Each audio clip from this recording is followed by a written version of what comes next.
Hello there. Welcome to the full moon in Virgo, happening March 18th, 3:17 a.m. Eastern Time. And we're finally in daylight savings. Things are getting brighter. Things are getting slightly warmer. We're here in Montreal, so slower than other places. I have friends, or if you're in the UK, I'm hearing the flowers are already out, obviously on the West Coast. But here we're still in snow and ice, but it is warming up. So that's optimistic. Spring's arrival is always optimistic. We have our full moon happening in the sign of Virgo. So we're going to talk about what that means. It's once a year. What it brings out. We're going to look at the chart as usual. And the new moon, I took a look at the chart of the Ukraine and of Vladimir Putin. So if you're interested in my take astrologically on where things were at 2 weeks ago compared to where they're at now, but if you're interested in my sort of analysis of where Putin's transits are and what it means for him, you might want to go back to the new moon in Pisces video.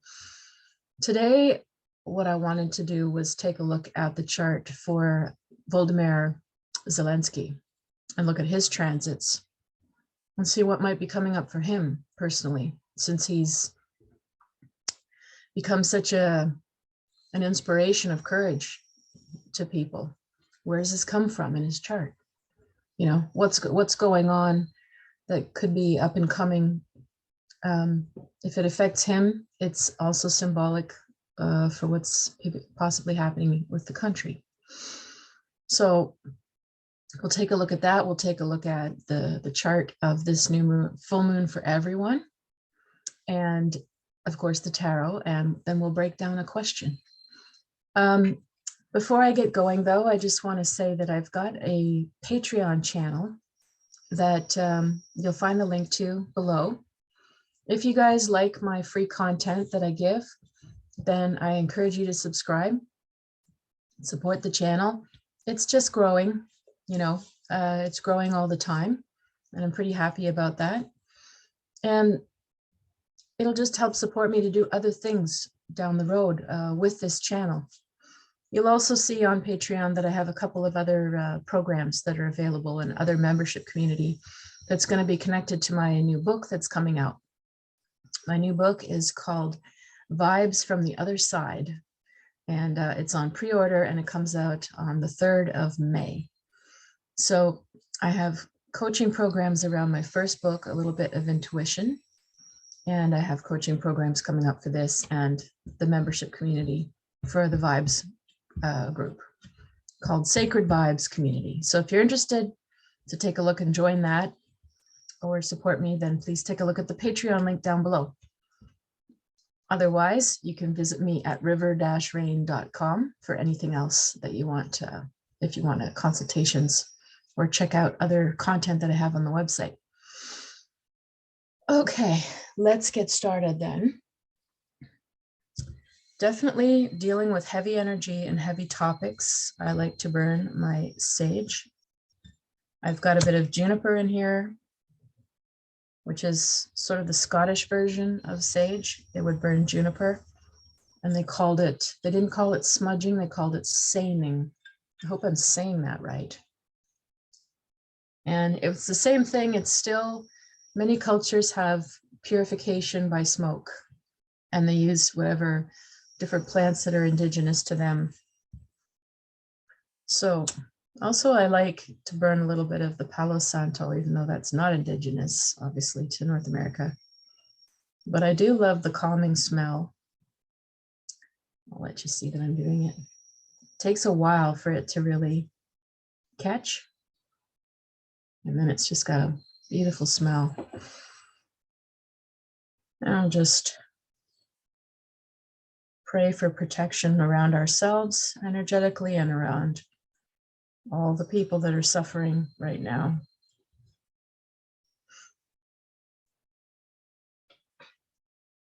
Okay, so I'm just going to share the screen and we'll take a look at the chart of Zelensky.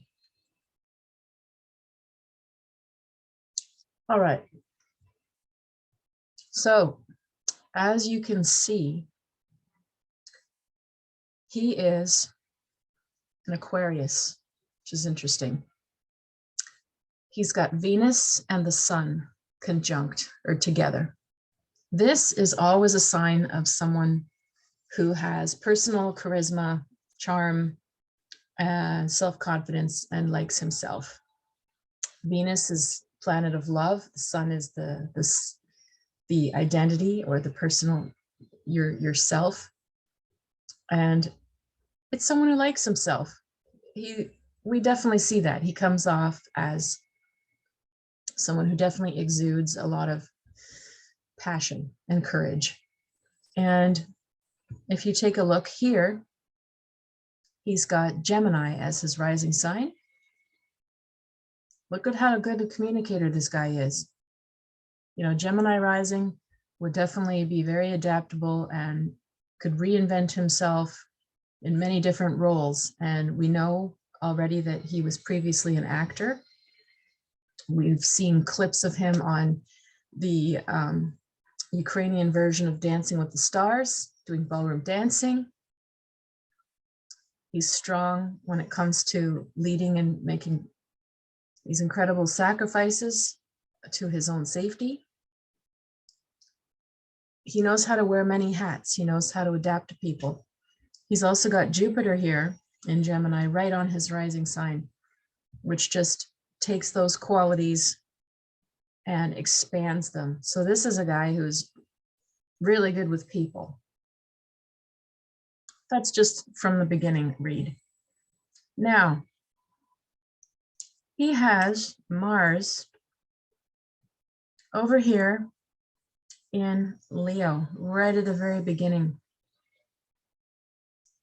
That's a very courageous position as well. Mars is your action, how you take action in the world, your personal will, and it's in the sign of the lion. So this is a guy who's like passionate and bold and go big or go home. He also has the moon in Leo here. Another sign of someone who has, well, what they say about moon in Leo is that nobody can ever dominate you. The moon position in such a strong sign that's ruled by the sun. It's a funny thing to say, but it's sort of like these people shine in the dark. You know, they're deep down, there is a stage presence, there is a regal persona, there is a very fixed, strong core of self-esteem in a Leo moon, and you won't budge them, even if there's a Gemini rising in Jupiter that is going to make him work with the crowd and adaptable and, oh yes, I see where you're coming from. And deep down, this guy would know very much where he stands, what he is worth. Mars and Leo, he's willing to act on that. Now, his Mars is opposite Venus and the sun. So there's your first sort of challenge in his personality. So Venus opposite Mars, sometimes you act against yourself, against your own desires. The way you act is opposite to what you want. So there's a tension there, but usually Venus opposite Mars makes people very creative. And the sun is emphasizing his Aquarius side and Venus, and the moon is emphasizing his Mars side. So he would swing between, you know, his own person. You know, Leo is me. I'm the sun. I'm going to shine. I'm going to radiate. It's about me. It's about my goals, my dreams, my persona, my presence in the community. And then the sun, Venus, and Aquarius. No, I'm the people's person. I blend. I'm there for everyone else. I'm not there just for me.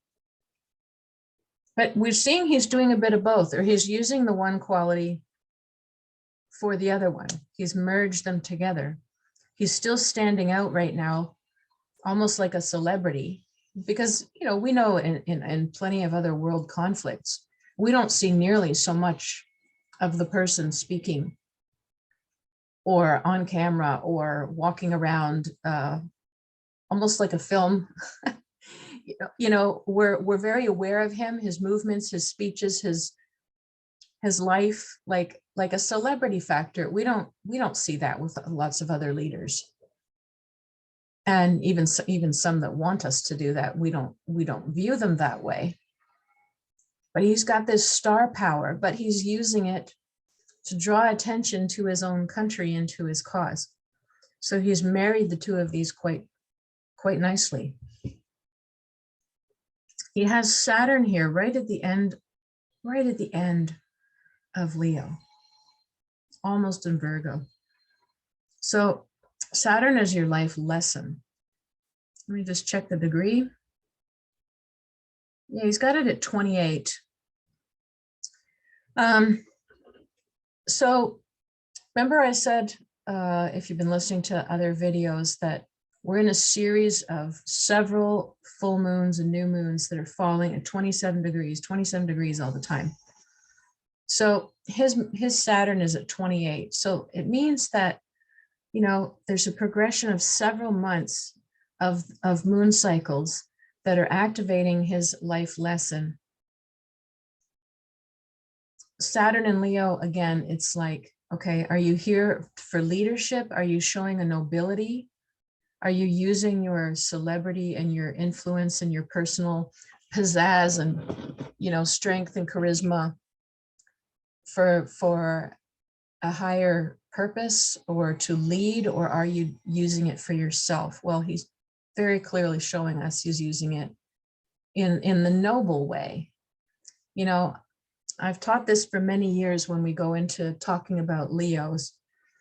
You know, the shadow side of Leo is someone who's always wanting attention, like a narcissist, like someone else we can think of in politics, who just can't stop talking and trying to get as much attention on himself as possible, even though there's not a lot of substance behind it, if you ask me. You get a narcissist. You also, on the good side, the you know, the best side of Leo is the noble king or the noble queen. Aware of their power, aware of their influence, fully secure within themselves, they use their position to help others. And we're definitely seeing that with him. He's showing the noble side of it. So I find that very interesting in the context of other leaders, anyone that you can think of right now. Do we see other leaders using their position to truly lead or help others? I think this is a lot of why Zelensky's inspiring the world, because we have been sorely lacking those qualities. Now, his moon that's in Leo here and his Saturn are also making good aspects, the blue lines. So he's got Saturn. This is a short blue line. That's a sextile. That's a harmonious, but sort of, you got to work at it kind of angle. But Saturn and Jupiter are happy together here. And then he's got the moon making a nice aspect over to Neptune in Sagittarius. This also is what probably adds this extra freedom fighter kind of aspect to him. Exuberant, you know, the guy is going through hellish times, and you don't look at him, he doesn't look like, even when he's broadcasting now begging the world for help, you still don't feel this dark, gloomy energy about him, do you? You feel like a come on people, let's go kind of cheerleading aspect almost to him. You don't. So he has a buoyant personality on many levels here, and the Neptune and Sagittarius will give him connected to that moon and to all this fire, it's going to give him a nice little sort of glamour. You know, he captivates something about our ideals.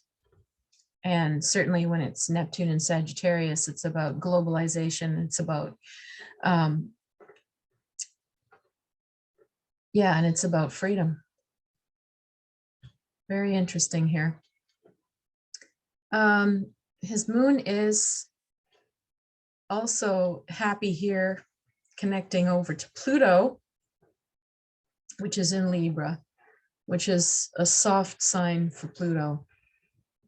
But it's interesting because he's got the North Node, so his karmic direction and Pluto together in Libra.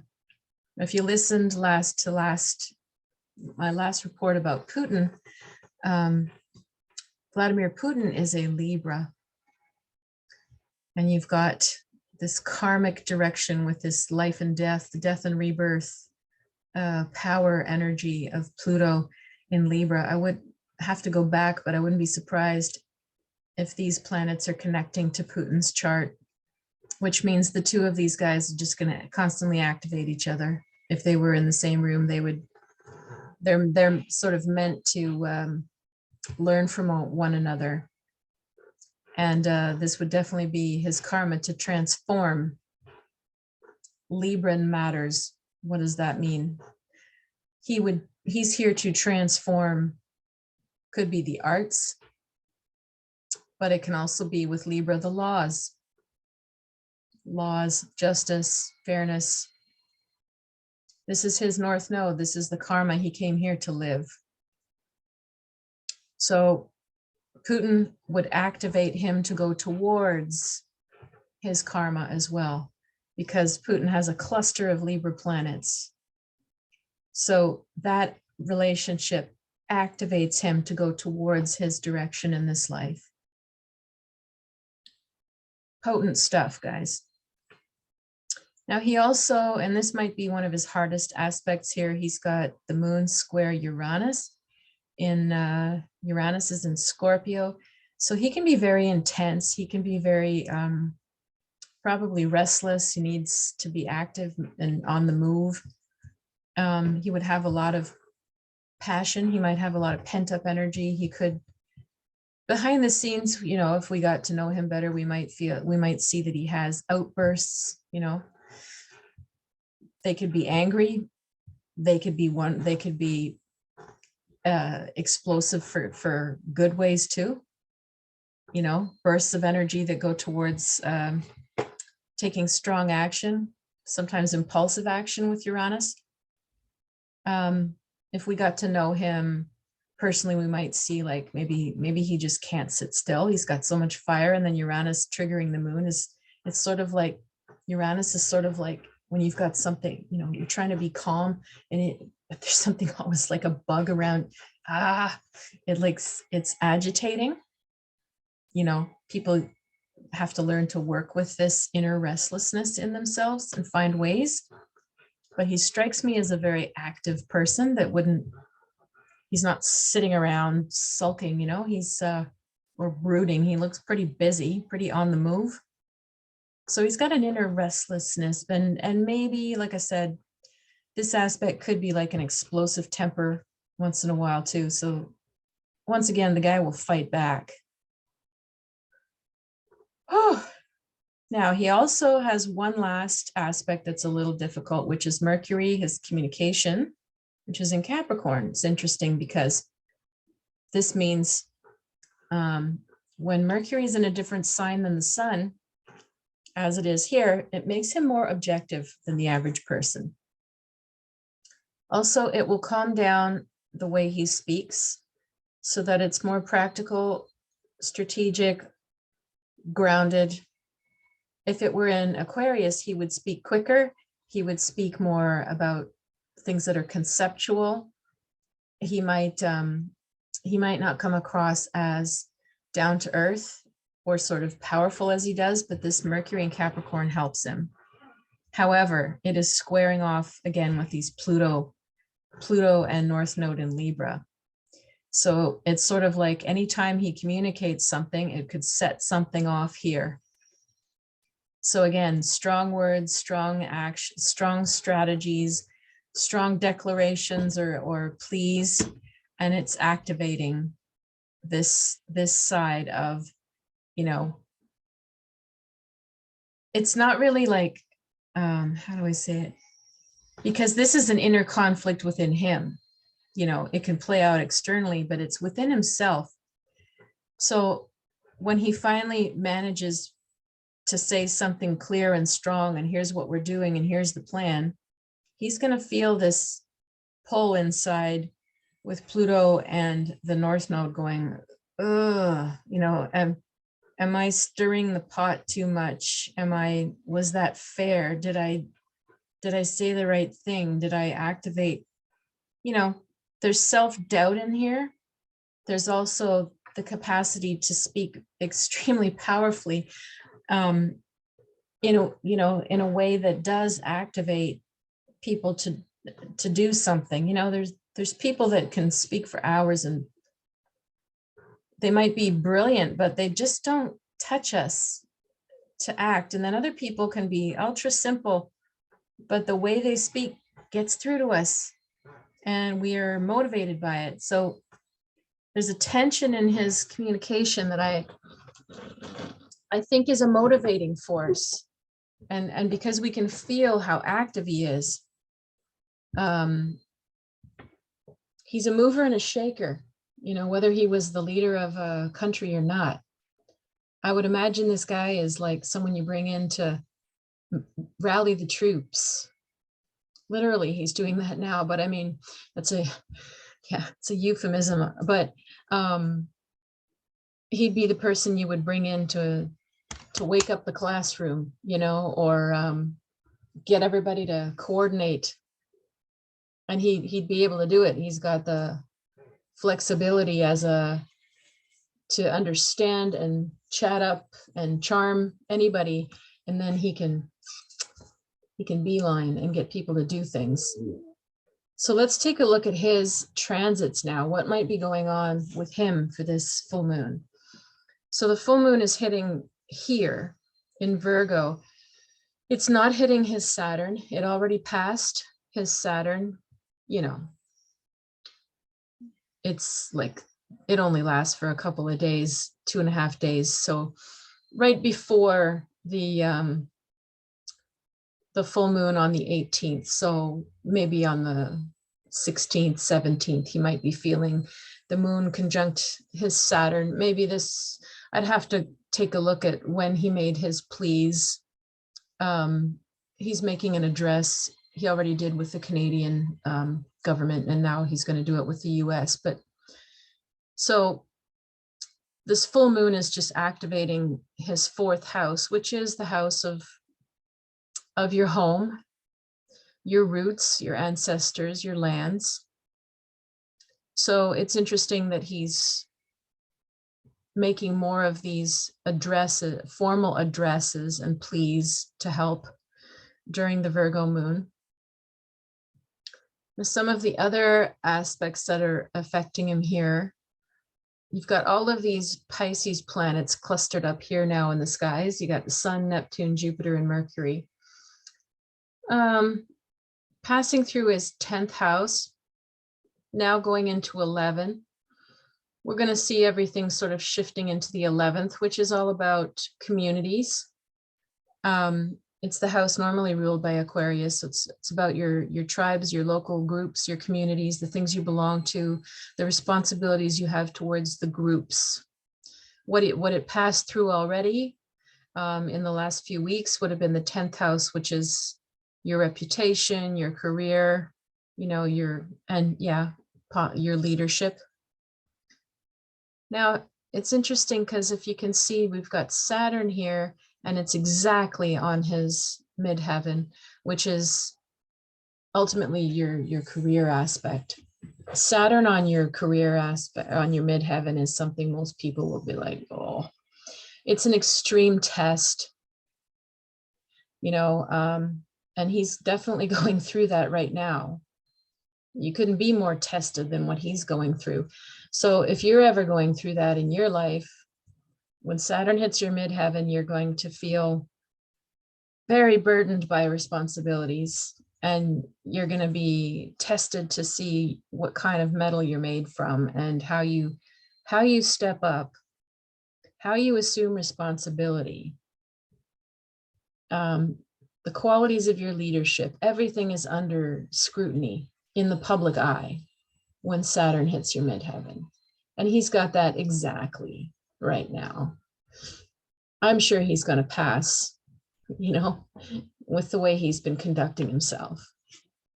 Now, this is interesting too. This is very helpful for him. We've got Venus and Mars in Aquarius, and they're right on his Sun and Venus.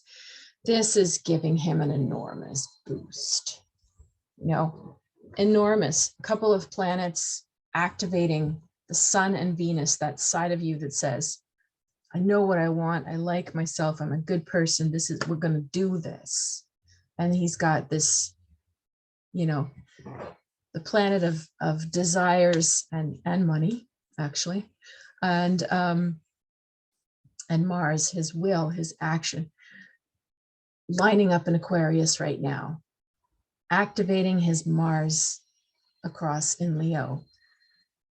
It's really strong, eh? It's like there's no turning back. I'm sure he's in that position. He's in that mindset. There's no turning back. There's no capitulating. There's no,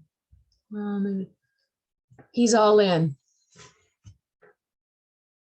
And when Mars hits the Sun and Venus, though, sometimes you receive a boost of energy in the good. Sometimes you receive aggression. Sometimes you can receive something violent. With Mars on the Sun, usually classically we take a look and go, we want to be careful of accidents, physical accidents and illnesses. It can play out either way with Mars. Either it gives you this surge that you could run a marathon or climb Mount Everest, tackle something that's extremely hard because you have the force. Or sometimes, like I said, you receive that force from an outside source acting against you. Well, he's got both going on, doesn't he? So he is under an enormous challenge right now with this. He's being sort of channeled. It's channeling all this energy through him to act, but he's also being extremely tested right now. And we have Pluto here that's still lingering in his 8th house. It's got a couple of degrees to go. Even though that looks close, Pluto moves so slowly that this is still, it's still going to take another couple of years before this is gone. So Pluto in his 8th house. Oh, my Lord, no wonder life has been rough for Zelensky for many years. That's a really difficult place to have it. Pluto rules the 8th house because it's usually the Scorpio house. But when it's ripping through your 8th house, you go through a lot of losses. You go through a lot of death and rebirth type of experiences. Your world is ripped out from under you and you start again. When it comes to the 8th house, it would impact literally life and death. It also impacts money, and it's money from other people. Isn't that interesting, right? Pluto, this is what he's transforming and learning by Pluto running through the 8th house. Other people's money. What are those lessons? Well, look right now, and he's asking the world to please cut off, you know, finances to Russia so that they will bankrupt their efforts and they won't be able to destroy the country. I'm not sure whether he's made any actual demands or pleas for money for himself or for the country. I haven't. Maybe he has. I'd have to check. But it's definitely a test of how, you know, you're using other people's resources. And with Pluto going through there, it would have been a really hard time for him over the past many years. Let's see, what degree is it start? I have 10. Yeah, he's been going through this at least since maybe 2012. I'd have to double check. but it's been many years that he's been tested with, now you see me, now you don't, now you can count on me, now nope. I imagine this aspect would probably talk about corruption around him, lots of power tripping, power players, lots of underground seedy dynamics, lots of corrupt people that are around when it comes to people influencing him or in and around him that he has to deal with, including money. So for that, I don't have enough history of Ukraine or him to be able to comment on that. Those are just astrologically the kind of lessons he'd be going through. Now, the last thing is he's got Uranus going through his 12th house as well as the North Node. And that's been there, a few years. And that is another extremely restless aspect. The little earthquakes of Uranus and Taurus going through the house of the subconscious or the psyche, the things that are suppressed, the things that are hidden.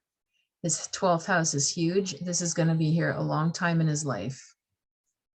So again, there's this feeling of restlessness with Zelensky. Tons of physical energy and mental energy to burn off. So to me, he seems perfectly placed for what he's showing us that he can do right now. We'll just, there's no way that I'm going to weigh in on whether somebody makes it or doesn't. But this is the kind of thing that he's going through right now. Let's take a look now at our actual full moon and see how it applies to us.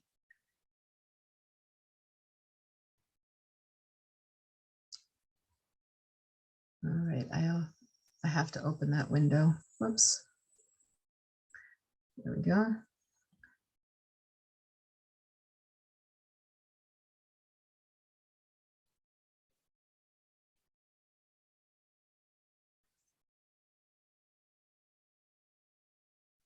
All right, let's share the screen.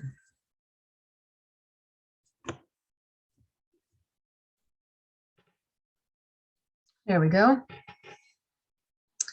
So hopefully this is a good lesson in astrology as we analyze these charts, and you can see just how different the formations look. Like the actual drawing of the chart is a different style, even though it's done by the same site, astro.com, but this is just a different visual style. But you can see already just the placement of planets and the pattern formations they make. It's completely different than what we just saw for Zelensky. All right, so now let's take a look at what this full moon in Virgo might mean for us. So look at this, it's right at the top and everything else is down below, and it makes this big triangle, almost like a little, to me, looks like a little sailboat. You've got like a grand trine here with the moon in Virgo, Pluto in Capricorn, and North Node in Taurus. So we've got a lot of earth energy that's really working well. Anything tangible, practical, monetary, getting her done. It's nothing too ethereal, nothing too heady. Practical stuff, working hard, no shortcuts kind of thing. Planting, building. This is what's working well.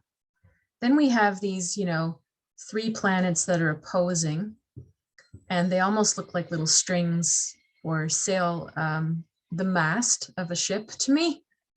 And this almost looks like a little boat at the bottom. Anyway, that's what I see as a little sailboat. And that's got nothing to do with astrology. That's just me seeing a symbol in the chart. And what a nice symbol, a sailboat sailing away. So let's just first talk about what a Virgo moon is. Some of you might have a Virgo moon or know people that do. It's not always a comfortable place for the moon, because the moon is all about feeling and Virgo is all about analyzing. So what you have is somebody that has a deep need for things to be in order, for things to be named and labeled. They need things to feel clean and pure and perfect. This is the moon of a perfectionist. They will be very, very self-critical. And usually because it's the moon, unless people have done, you know, a lot of inner work on themselves, they very likely usually project it outwards. And so they're great at analyzing situations and people. They will analyze and dissect and see right through something, including you. The thing is, the moon in Virgo is considered to be not very warm, not very compassionate. It's more of a judging kind of moon. So it's like, I see through you and yeah, I'm judging that. So it can be critical. Like I said, they're not all like this. Some people have worked on it. Some people have other planets to counterbalance it. But just that pure Virgo moon energy, it's like, I need things to be in order. I need things to be systematized. I need my closet to match like the colors or have a system that makes sense to me. I need people to not do that thing I asked them to do that's bugging me, my pet peeve. I need things to be particularly the way I like it. You know, it's like they need that. So they'll organize their lives around that. They'll organize who gets in their life or not around that. You know, the shadow side of the Virgo moon would be somebody that rejects you because they don't like the way you dress. Oh, no, I don't like that style. That's not me. I don't like, so no, I'm not hanging around that. It's possible. That's very petty, but it's possible with a Virgo moon if it's the shadow side. The other side of the Virgo moon can also be enormous anxiety. It can be a hypochondriac in the extreme. This is the shadow sides, you know, because they need things to be clean and pure. What if it's not clean and pure? What if there's something wrong with me? Is there something wrong with me? Is there something? Oh, what was that little sensation? Oh, maybe this is shutting down. Maybe that means that. Maybe analyze, worry. Got to get to the bottom of it. Got to know the nitty gritty detail, because until I diagnose myself, I can't relax. That's another Virgo moon's potential. Let's look at the nice sides of Virgo moon. The best expression or side of the Virgo moon is somebody who uses those abilities and heals or serves people truly. So sometimes the Virgo moon will be somebody that assesses and understands your situation or that of someone else, and they dive in and they give exactly, precisely the attentive details and care or help that is needed. It's like a surgical kind of mindset with a Virgo moon. It's like, oh, I see that little thing's wrong. And they either go, I don't like that, I reject that. Or they go, oh, that's what's needed. I'm going to make sure that that's there for them. All depends. So with a Virgo full moon, this is the range of feeling or ethics that you might be going through. What or who are you dissecting or judging? What needs are you identifying? And are you rejecting or deciding, oh no, I'm not going near that? Or are you trying to fill and serve the needs of someone else close to you? It could also play out as, you know, ironically, like a major spring cleaning spree, needing things to be clean and organized. Maybe you're going to go on a, maybe you're suddenly going to scrub down your windows after the winter, get outside and clean your balcony off, or you might just feel the need to just clean something, or reorder something. It's that deep need to feel organized and pure and clean that's coming out. You might be doing that with your entourage. You might be doing that with your physical stuff. You might be doing it with your physical body. We just want to guard against the anxious hypochondriac side of this moon and the petty judgy side of this moon. The rest of it is usually pretty good. I think if you're motivated most of the time to improve your life or to look in detail at improving the life of someone else, you're good. And it's at the top of the chart. So it'll be a preoccupation for everybody in the, at least in this Eastern time zone. And even if you move time zones, it's still pretty much above the horizon for a lot of places on the planet. So we're aware of it. What is service?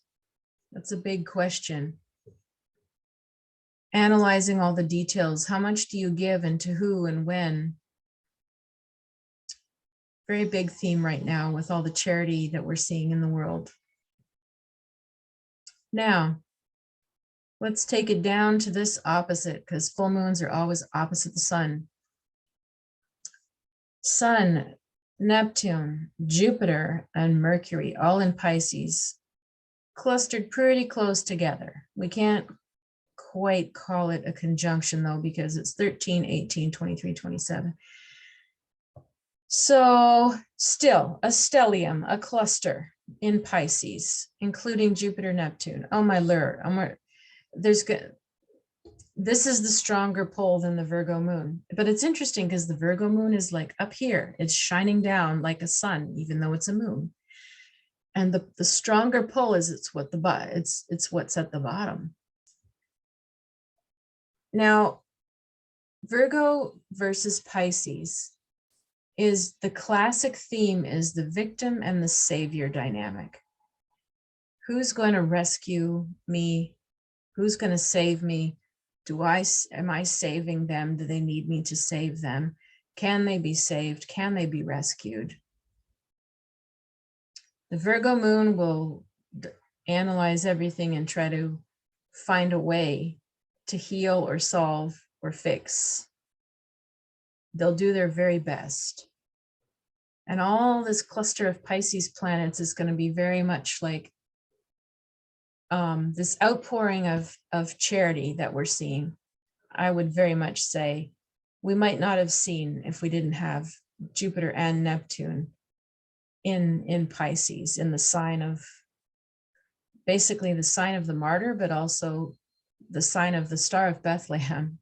You can associate it with Christ-like qualities. There's a strong pull for us to want to be one and treat people as one and break down a lot of the rules and barricades and paperwork and barriers to that. This is why we're seeing a lot of call for dissolving of programs and applications and dissolving of borders. And it's like we have people opening their homes in all different countries just saying, come here, just come. The moon in Virgo would be the other side of it, where it's like, well, do you have an application? Did you get the right papers? Are you allowed? Do you have relatives here? Do you have, and they go through all the details and make sure. All of the Pisces planets are like, doesn't matter, just come. We'll figure that out later. Because Pisces is all about faith as well. It dissolves a lot of rules and lines for the greater good, for the sake of humanity, for transcending rules. So that might be on a lot of people's minds. When is it okay to break the rules? When is it a higher quality to ignore or break rules or laws? You know, like you see people taking enormous risks to protest in Russia, or like the woman that you know, bombed the not bombed literally, but like sort of photo bombed with her sign on the Russian media. Very courageous, but she broke a number of rules in order to bring a message of oneness, to try to, you know, eliminate the disinformation and the spin and the lying. So this is, to me, this fits the theme as well. She's taking a risk, she's breaking rules, she's doing it to try to help people overcome illusions and come together, but still breaking rules. And I'm sure there's many other examples we could give, but that's just the most recent one that's sticking in my mind. So you might also in your own life be wondering, how much do I give? How much do I help? Do I dissolve some of my boundaries and borders for the greater good? Or is it a time when I have to be very discerning, Moon in Virgo? And it's a tough line to find. Do I have faith or do I discern? That's probably the crux of this moon, really, of this full moon. Do I have faith or do I discern? Because they're two completely different mind states, and both can work well. But if you throw out the discernment at a time when you actually do need it, you could allow anything to anything could happen that could bite you later on because you didn't discern. Right? Like, oh, well, we'll just buy this house. We won't worry about getting an inspection. I'm sure it'll work out. Oops.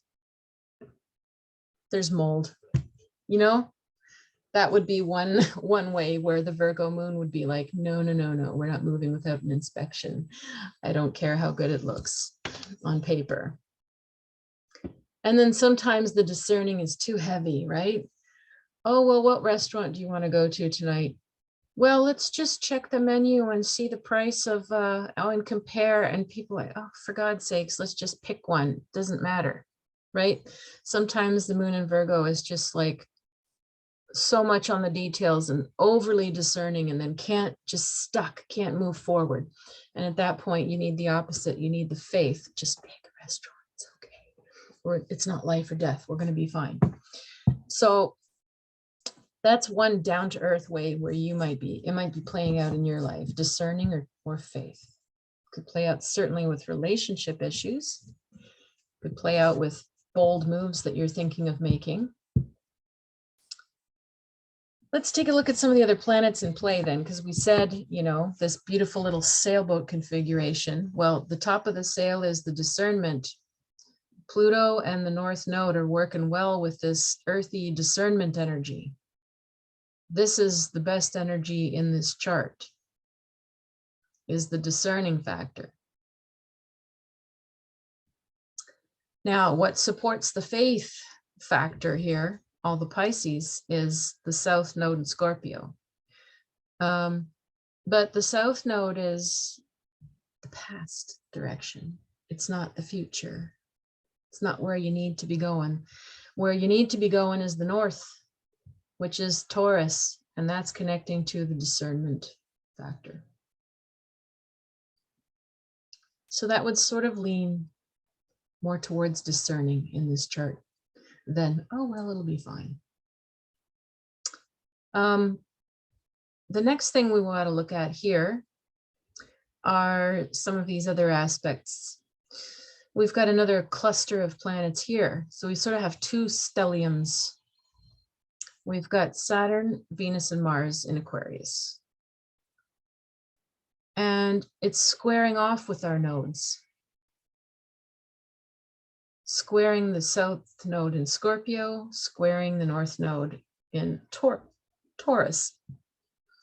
So even though there's a strong pull of Aquarian energy right now, because we're heading into this age of Aquarius, Saturn's been there a while, it's still got a little while to go, then Pluto's going to follow on its heels and really kick us into the Aquarian age. So we're stressing a lot of these Aquarian qualities, you know, community, no one stands out. Everyone's like, you do you, you've got your tribe and your faction, and diversity and inclusion. It's interesting because in this chart anyway, it's showing, you know, that there's tension in going forward or staying in the previous direction if you focus just on that. So sometimes Aquarius just gets so stuck in the concept of something, it doesn't really bring it down to earth as to how it's going to play out. It's sort of like somebody who has this brilliant design on paper, but they haven't really thought out how it's going to be built. And then you realize there's a lot more challenges, or the design was great, but you can't build it. It's not going to work, that kind of thing. So we might be running into that a bit this full moon, with if we overemphasize just concepts like, I don't know, they're high-minded concepts. That's the problem. Inclusion, you know, is a high-minded concept. It's not so easy to do on the ground practically, because so many people have so much baggage to overcome to actually be inclusive. So that's one aspect where there's a gap between the ideal of everyone's welcome and then the down to earth, you know, just like they announced here in Quebec, well, the refugees that are arriving aren't allowed to go to English school. You'll have to go to French school. Okay, so much for being inclusive and it'll just work out, just come up. But you can't do this, you got to do that. You know, you've got to fit in with us. So it is including, it's allowing them to come here, but it's slapping on another restriction. So it's just tricky times. It's tricky times where all of the push of Aquarius is to speak and have your ideals and ideologies be about everyone's all, it's okay to be whatever you are, whenever you want to.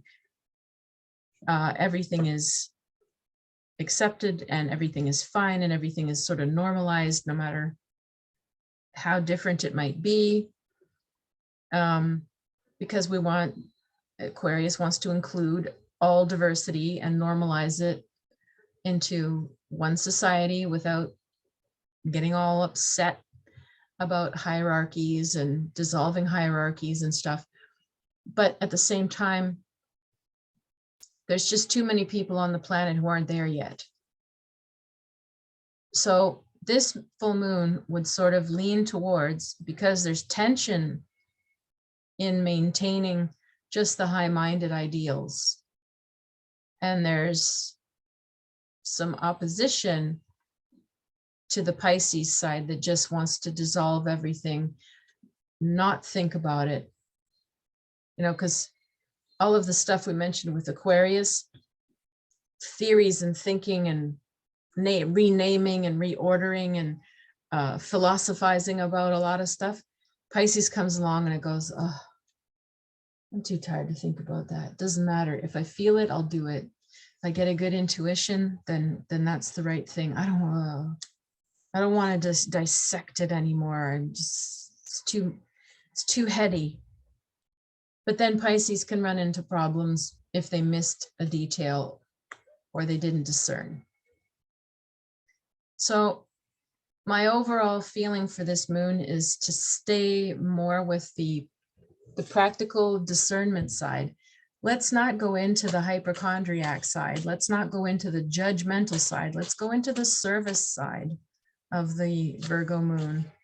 Let's discern the details and think about what can be done in a very, it could be a very small way when it's Virgo moon. It's details. If you want to give, you know, a small amount to a cause, Virgo Moon would be, that's okay. It's small, but it means something. So if there are small details that you can tap into that would alter your life or other people's lives for the better, you've got Pluto in the North Node on your side to enact it.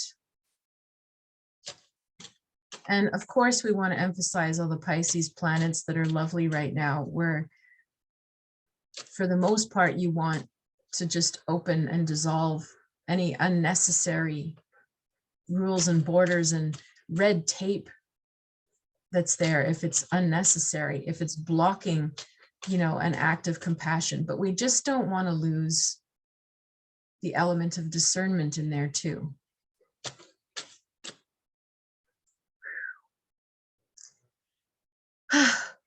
Hope you love astrology just as much as I do. I'm always amazed every time I do these readings. All righty, so let's take a look now at the tarot and see if it gives us a little extra angle on our full moon.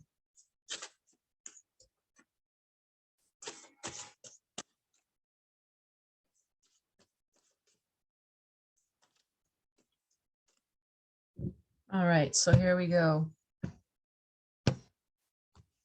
Our first card is the Strength card, Sagittarius, Sun and Sag.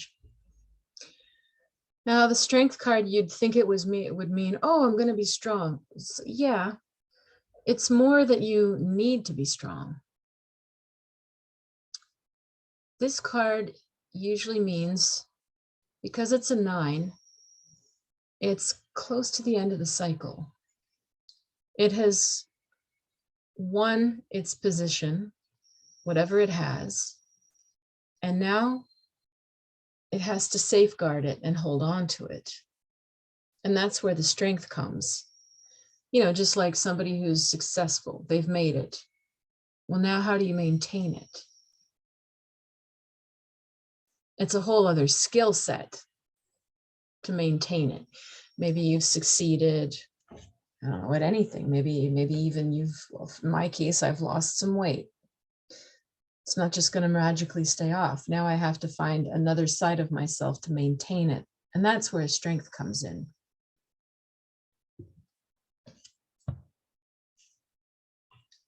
Four of Cups, the luxury card, the Cancer, Moon and Cancer side. So definitely we all need to be taking some comfort and some time to nurture our feelings. Moon in Cancer is very emotional and it needs space and calm and needs tenderness. You might find yourself eating a lot because it nourishes. It's the, you know, you might find yourself crying a lot. Maybe you need to. It's making space, a safe space in your life to feel what you need to feel. And it's also possibly creating safe space with others where you can bond on a more emotional level. So it's a beautiful card. I think we all need to do that. There's only so much news that you can watch and absorb. There's only so much tragedy that our nervous system can handle. So don't feel guilty if you need to step back and give yourself this safe space and disengage as much as you can for a little while. Yeah, and we've got our sorrow or grief card, the Three of Swords. So yeah, I'm going to definitely say that there's a lot of collective grief and possibly personal grief. We all carry grief. I mean, we don't have to be in the war zone. You might have lost someone close to you. You might not even have physically lost someone to a death. This could be any kind of grieving of a life that once was, the way the world used to be, nostalgia for a different time and grieving that the world has changed. It could be on a more minute, more personal level of realizing that you've moved on or outgrown something and it's time to change it. And you can grieve the life that you previously had. You could be realizing that certain friends or family, the discord has grown to a degree. There's distance for now. You might be grieving that. There's lots of layers of grief in the air, war or not. So give yourself that space and time to talk to somebody about it. Let yourself feel it, but also reach out if you need to. You've got the Knight of Swords, which is usually an Aquarian type of card. It's somebody who's focused on the intellect, academia, facts, science. He moves in pretty quickly. He's not terribly emotional or compassionate. It's not good at that. This is the, good at the intellectual stuff. So when people show up in these general readings, it could be somebody coming into your life. It could be somebody past or present that's on your mind. Could represent the person that you are feeling some grief about. But this guy is in and around you. So overanalyzer, overthinker, brilliant, clever, but emotionally sort of cold. You got the Hanged Man. So the Hangman is like a slow transformation card. Sacrifice. Day by day, the small, almost imperceptible day by day changes or sacrifices that we make that eventually transform us. You could even say that we've been doing this during the 2 years of the pandemic by, following the guidelines, wearing the masks, isolating ourselves, locking down. If we look at the Hangman as a card that could indicate the pandemic as an example, slowly, slowly, slowly, it feels like you're stuck, like it'll never end. But slowly, we've made small changes and large changes, and they've led to bigger changes inside yourself. By the time we get out, it's pretty much now, things are opening. You won't be the same person you were, will you? A sacrifice has been made and a transformation into a different level of awareness has been made, but it was slow. So this could represent, you might be grieving the pandemic as well on so many levels. Let's take a look at what's next. Oh, that's good. Money. Money, money. This is the 10 of coins or 10 of discs. It usually represents a chunk of money coming in. This could be anything though. An investment comes in, a loan, a bursary, tax money, benefits, investment money. And sometimes this represents government money. Sometimes this card shows up when there's unemployment insurance check or disability check. But this is in the air, or maybe you want to think about it if you're eligible or if you need it or if there's something coming. If not, then it would be a sign to build and amass your own wealth. And it usually talks about, it's like a family card, has a feeling of legacies and family money or providing. But you might be doing that for yourself, and that's on your mind as well. And after the Hangman, it's sort of like, slowly rebuilding your life in a different way, where you've got a nest egg, maybe savings. Could be a message to do that. Virgo Moon is definitely a time to do budgeting, write out your budget, do your taxes. Very Virgo Moon. Virgo Moon is a perfect accountant. Then we got the good old Moon card. Well, the Moon card means there's something not clear, there's something not being said, something being hidden, not being revealed. Sometimes you're hiding something from yourself, something you don't want to confront or admit. But sometimes the card is like gossip, backbiting, rumors, secrets, something taboo, something nobody wants to name in the room. So we'll take a look at what's next to it because the Moon card is sensitive to what's beside it.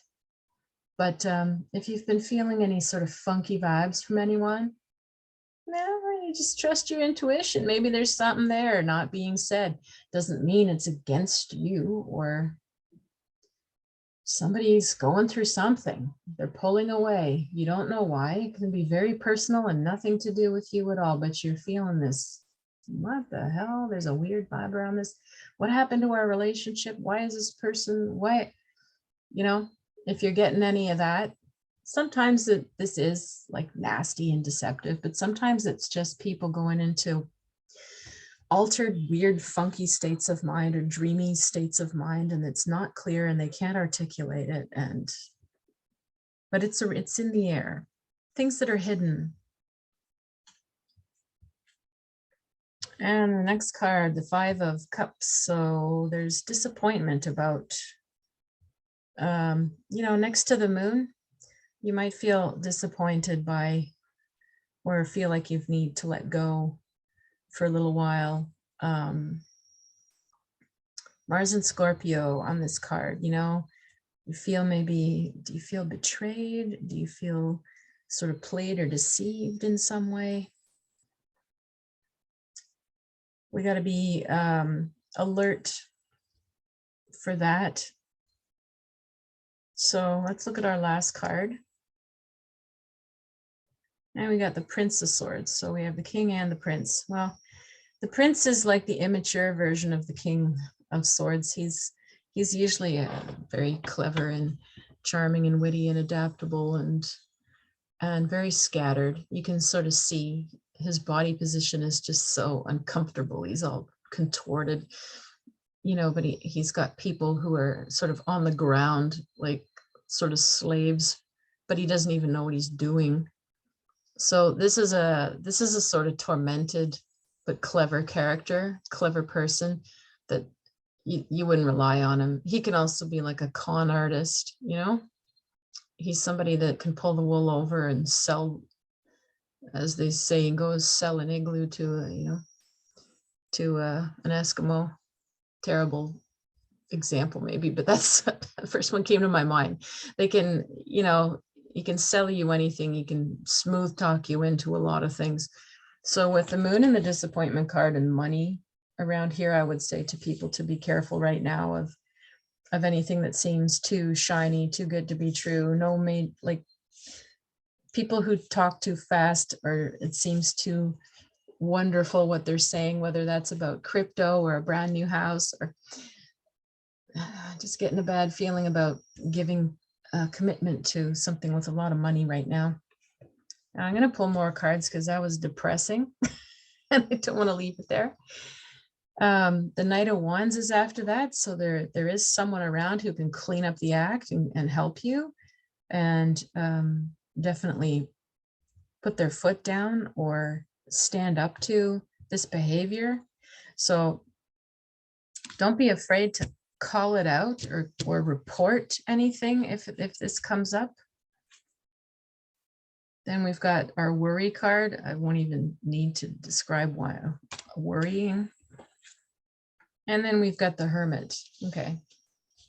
Well, the Hermit is a Virgo card. The Hermit has to, pull back and go within for enlightenment.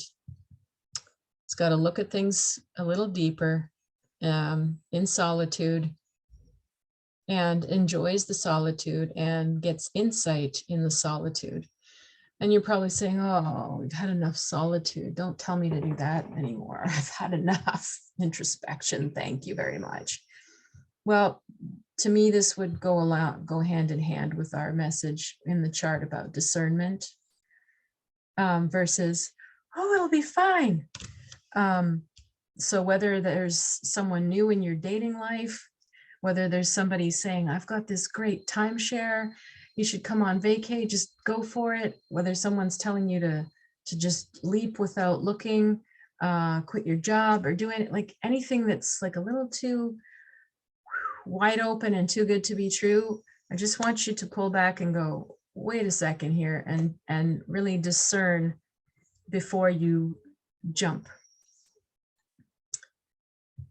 And our final card is the 8 of Pentacles, or discs, which is a good card for slow, steady, patient growth, like a gardener. Anything that's real, whether it's a friendship, a love relationship, a project you're working on, a new home, a new job, it takes time to build it. It takes time to plant the seeds, do the research, be patient, give it some time, let things build, let things grow. We don't have to just flee and jump and leap before we're comfortable, before we're sure. I was called out at the beginning of the invasion by a couple of friends who saw that my anxiety was up to here because I was watching so much news and I was so empathic for the people of Ukraine that I was waking up as if I needed to flee, as if I needed to run for my life. And I was putting it on and projecting it onto my decisions in my personal life, waking up every day terrified of this or terrified of that and feeling like I needed to make an urgent decision. And they said, Kat, you know, you're not in that situation. I'm like, oh, right. This is part of this stellium of Pisces, you know, anybody very permeable and empathic. If you're absorbing enough of it, you're going to start to feel like you're also in that urgent situation when, again, that's part of the discernment, like pull back. Where are you? What is your exact circumstance? What do you have to do or not have to do right now? Is there an urgency for you or not? You know, for most people right now, if you're not in that situation over in the Ukraine or Russia or parts of Europe, obviously there's other parts of the world that are going through lots of crap too. I'm just focusing on Europe because it's the main thing in the news. But if you have to assess if you're not actually in any danger, whether that's for a new job or needing to move or whatever you want to do, or investing, if there's no real urgency, okay, then pull back versus winging it. Because there's just a little bit of discernment and a little bit of maybe, you know, unclarity or hiding or games or in the air here.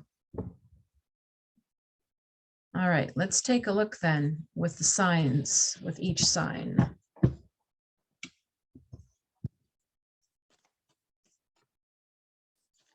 We're going to pull one quick card about what you need to be discerning right now.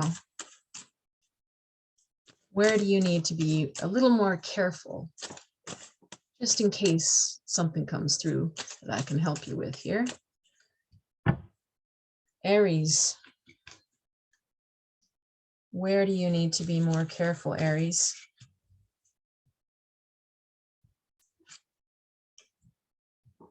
Five of Swords.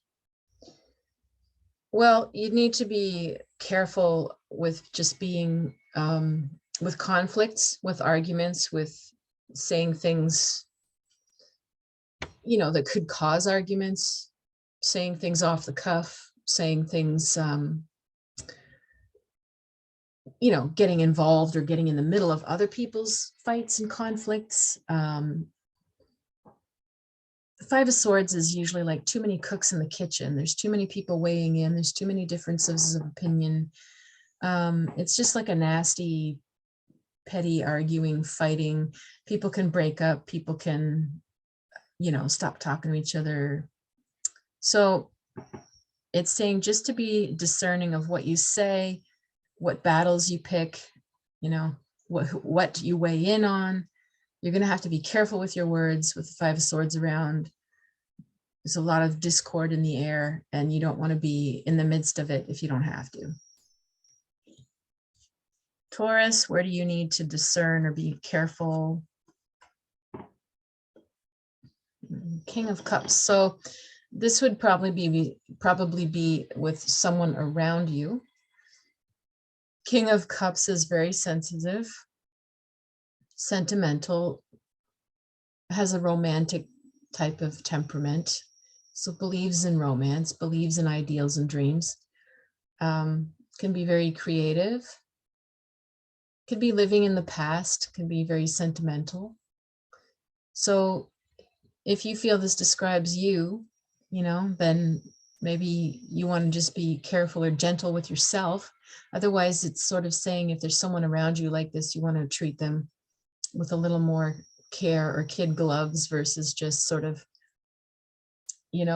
throwing out something that's maybe a bit too practical minded, and it can come across as uncaring or dismissive to a guy like this. It feels a bit like you've got to tippy toe or wear kid gloves around somebody to be careful of their feelings right now. All right, Gemini, where do you need to be careful or discern? Well, the Sun, you don't really need to worry about it right now, actually. The Sun card. Yeah, no, I'm getting a feeling that you're pretty good right now. You don't have to be too careful or too worried. You seem pretty balanced. If there's any warning in this, I guess it would be, getting your hopes too high or getting ahead of yourself, making things too big or too shiny. But yeah, I'm not feeling that you really have to worry right now. You're in a good flow, Gemini. That's a nice message. Usually there's some advice, but this is good. Cancer, where do you need to be careful or discern? Queen of Swords. Boy, there's a lot of people cards coming up right now. I wonder if everybody's in the midst of evaluating lots of relationships again. So basically this would be to be discerning or careful around a woman like this. So she's usually older. If not, then she acts it. She's very strict. She's very smart, very quick, resourceful, clever, good source of info, but always factual, not very caring, not very warm. If anything, she could be very cutting or very verbally abusive at times. She might be very manipulative, might be very good at that, but she won't do it emotionally. It'll be through her words or through her, concepts. She'll get to under your skin through your mind. So maybe you need to be careful around someone like this. Maybe there's boundaries to be set, or maybe you just need to be extra careful of your words to this person right now so that you don't feel her wrath. Leos, where do you need to discern or be careful? You've got our Strength card from. So, well, this is actually a beautiful message. You've probably built yourself something pretty good in your life. Wherever you feel the need to protect what you've already established or built, then you basically just need to be discerning of who gets in and around you and in and around it. So even let's say you feel you've got a great circle of friends, well, then you're discerning and protective about adding new people to that group. If you, have built up something good with your job or a new business, then You're discerning about new partners, new customers, who gets to see your information, who you delegate work to. You know, you're protecting something good that you've already built. So I think that's lovely, actually. That's pretty easy for you to do, I'm getting a feeling. So it shouldn't be too hard for you, because it feels like you're very centered in your strength. All right, Virgos, your full moon probably making you extra emotional. Where do you need to discern or be careful? The Devil card, okay. There could be someone around you who's quite manipulative or controlling. Somebody very good at this. So I think a lot of this message with this full moon, you know, Virgo Pisces thing of faith versus really scrutinizing and making sure before you jump in is really a message for you right now, Virgo. Be careful. The other thing with the Devil is it's your lower instincts, which can include things like addictions. You know, anything you're acting addictively with.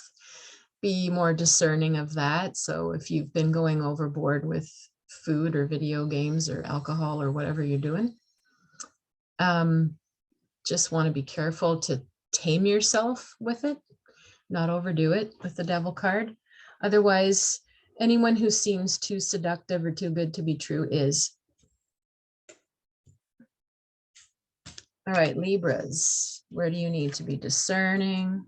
And you get the moon. All right, well, with you, Libra, I feel like you need to be particularly discerning about what you hear through the grapevine or what you share down the grapevine. This feels more like the gossip and rumors feeling that I mentioned. Unless there's anyone around you right now that you find just completely confuses you, you just can never get a clear sense of who the heck is this person, like, or a situation or a group you're a part of or something where you just can't pinpoint, there's something off and you can't pinpoint why. There's something that you're not seeing or they're not showing you. There's something hidden. And usually it's not very pleasant, whatever people are hiding or why. And if not, then you just be careful on your end of the rumors factor, not to believe it. Investigate it yourself and to not spread it as well. Yeah. Scorpio. Hey.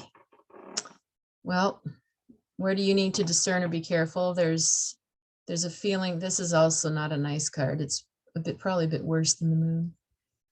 The cruelty card, betrayal, verbal abuse, nastiness, gossip, lying, two-faced, double life. Yeah. Someone's around you. And you'll just want to have extra radar. But as a Scorpio, you're usually pretty good with that.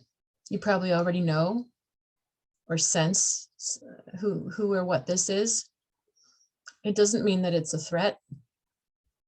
You know how to keep this at bay.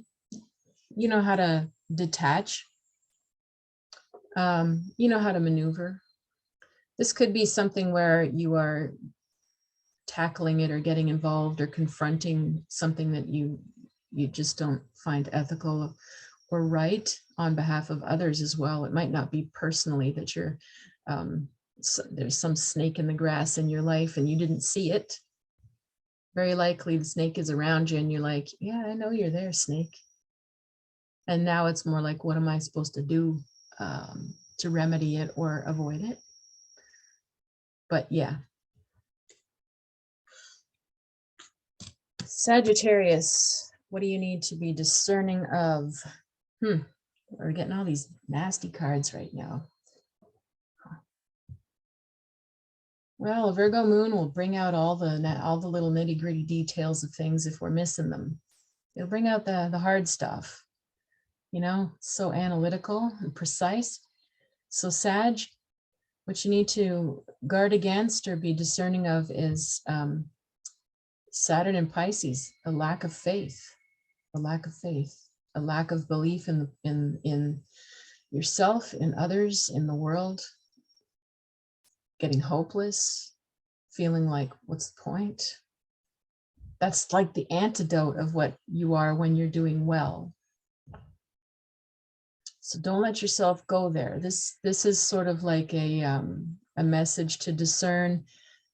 Be careful of your thoughts. Be careful that you're not spiraling, disengaging from, or becoming cynical or getting depressed. Watch yourself, that you're not falling down the rabbit hole, which is hard right now with what's going on in the world, but really watch yourself. It's not denial to try to stay positive. And otherwise, maybe you're guarding you can look for it in someone around you who's going through this too, who needs an uplift. Capricorn. Discerning with the Princess of Wands. Well, see, Princess of Wands usually doesn't discern. She's the ultimate for just winging it, just jumping off the mountain, just jumping off the cliff into the water. Oh, well, didn't check how deep the water is, just jumping, just gonna try it, just gonna wing it. She takes risks. She's got a lot of will. She's strong-minded, but she will risk. And she's not discerning. So that's not very Capricorn. So maybe this is someone near and dear to you. Maybe your job or what you're worried about this full moon cycle is making sure that someone that you love or someone close to you is not acting too impulsively. Help them to calm down and think something through. Otherwise, I mean, if there is an impulsive side of you coming up and you feel like it's untamed, you might want to just ask yourself, is this okay? Can I do that? Did I double check? Okay, if I did, then yeah, let's enjoy myself. Just a little bit of double checking before you. Otherwise, though, I think this is probably more someone around you that you're worried about.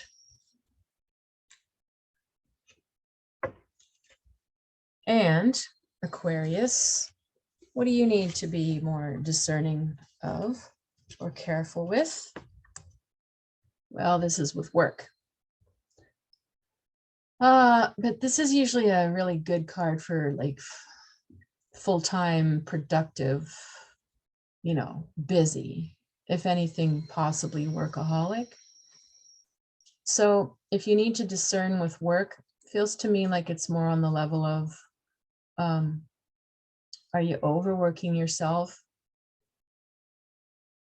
Are you taking on more than you can chew? And otherwise, it might be details in the way things are run at your work or in your business. Checking for, those little parts that could make the wheels. Just want to make sure all these wheels are in sync. They're well oiled. They're all working at the same time and the same speed so that the flow generates what you want. If there's something like a little flake of rust in the wheel and it clogs it up, then it's going to screw things up, and that would be a very little detail. So if you deal with anything with operations or anything to do with efficiency, then it could be related to that. It doesn't feel like a bad thing at all. Otherwise, like I said, if you're a workaholic, you might want to just be discerning about, did I take on too many things this month? Do I have more on my plate than I can handle? And finally, Pisces, what do you need to be careful or discern?